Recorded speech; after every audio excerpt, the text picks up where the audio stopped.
The stars that you're born under, the meddling of the stars, the meddling of the moon, the meddling of all these things does something to you. It's meddling. Strict adherence to one's own free will is the fall.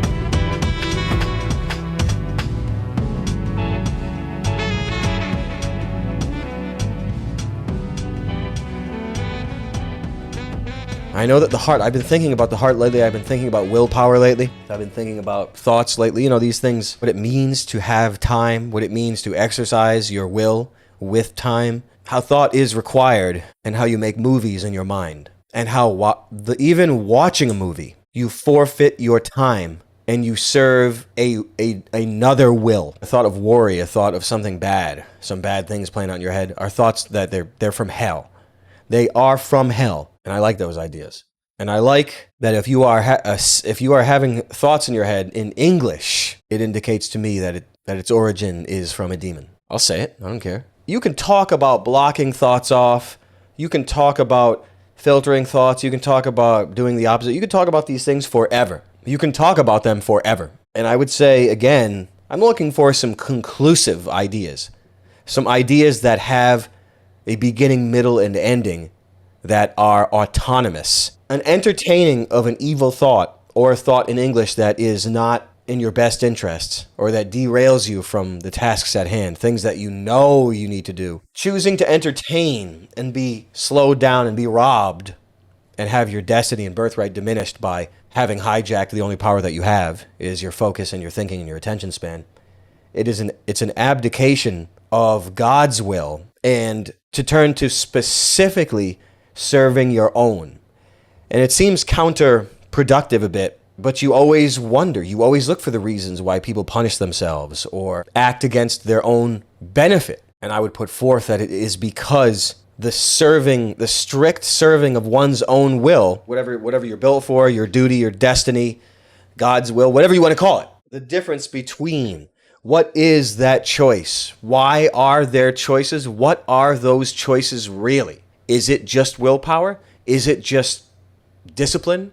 Is it just weakness? Whatever. Or is it the serving of one's will or the serving of God's? I just look for conclusive definitions of these things. That's all. In order to not be blind, the right reasons must be known. Otherwise, there is, the blindness.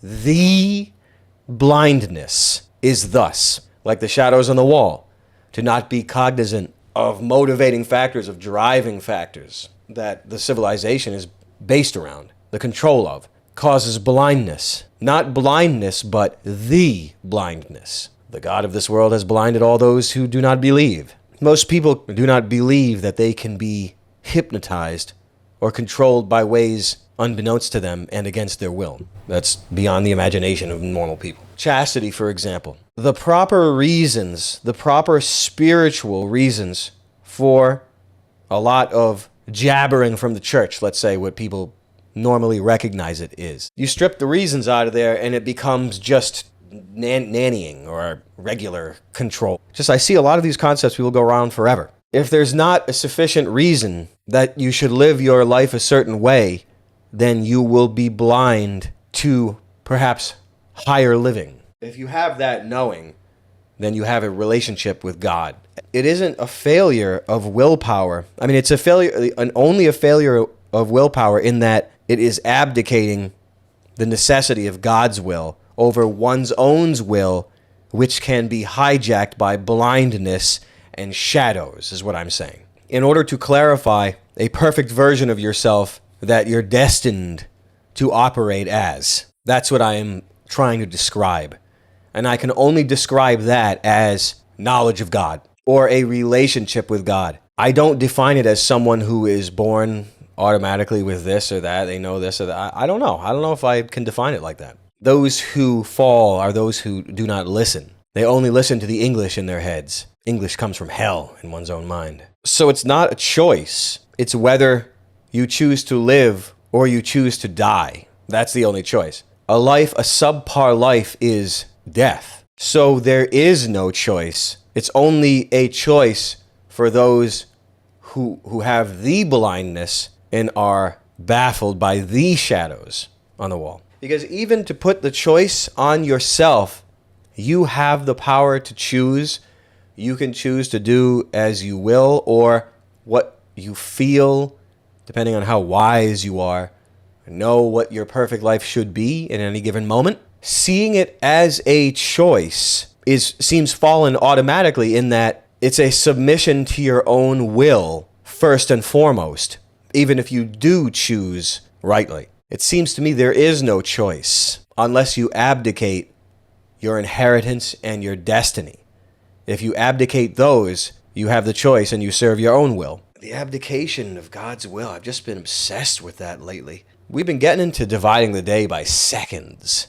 Either you're living or you're not. Subject to your own will. Even if it's doing morphine, doing oxys or something like that, you know what I mean? Serving your own will. Your own will and willpower has gotten a bad rap. It's lost its true meaning. Thoughts from hell. How can you not be intrigued by this? It's not supposed to be about struggling with one's own weakness and one's own infirmities. It's about the struggle of it is the abdication of God's will. It's not that the battle needs to be man against man or self against self. These things have to be the right shape in order that they fit in one's mind. The enemy you have isn't yourself or your infirmities or your weakness. It's once again pride. It's once again only pride. And your wisdom is checked against how familiar you are with your own pride. It's not the enemy within. It's not even the voices. It's not even pushing the voices or the English in your mind or the demons or pushing it or resisting. It's not about resisting because resistance never ends. Faith requires submission.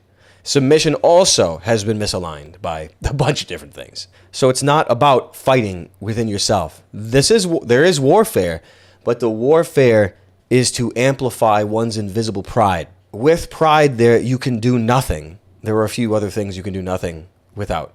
But pride is one of those shadows on the wall and one that causes the blindness that people do not have a clear conception of what pride really is. Well, the conception is the hubris of choosing your own will and abdicating God's. That is putting yourself first, even your misery first, is a byproduct of pride. This conception most people do not grasp the totality of. I will put that forth.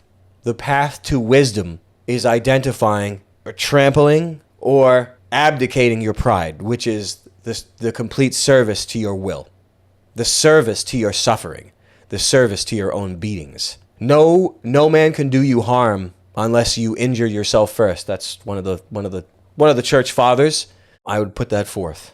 That pride is the root of everything that ails you. You just don't know it. Most people do not consider themselves capable of being guilty of mortal sins. Unless you are an ascended, learned master and you control your thoughts every second, then you are below. And the reminder of that is perhaps what makes you take command of your seconds. When I got that prayer book, I finally started to understand that the majority of my seconds of thought were subpar. That's all. And it's pride to believe that you have your time and your thoughts under control. All folly comes from abdication of having a relationship with God at all. Communicating with God. An abdication of communication, a relationship, a dialogue, even how to live or how you could be perfect. Just amazing to think of how much thought and how much energy. Like how you spend your seconds and the energy required to spend your thoughts is the expenditure of divine light or life force or energy, time, whatever you want to call it. Whatever you want to call it. Your expenditure is what you think of. That's your spiritual currency. Your spiritual currency is what you think of.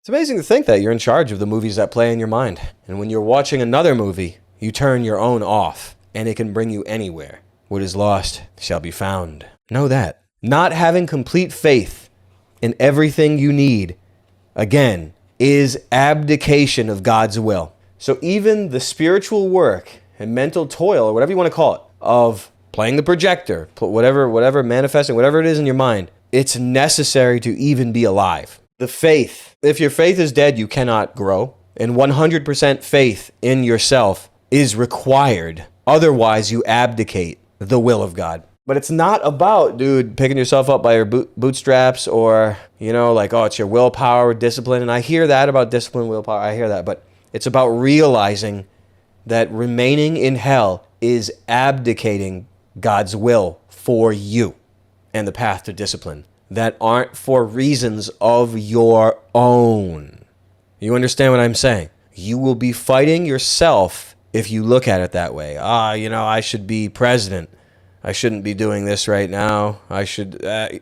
what I'm saying, being strictly subject to your own will, doing things for the wrong reasons will create an unnecessary internal struggle that will be perpetual until you get above it. Having faith in yourself is a requirement to even being alive. You get back to the hotel and stay there. I said I like it here. You think you're queer? I'm gonna tell you something. We're all queer. Well, I can change that in a hurry.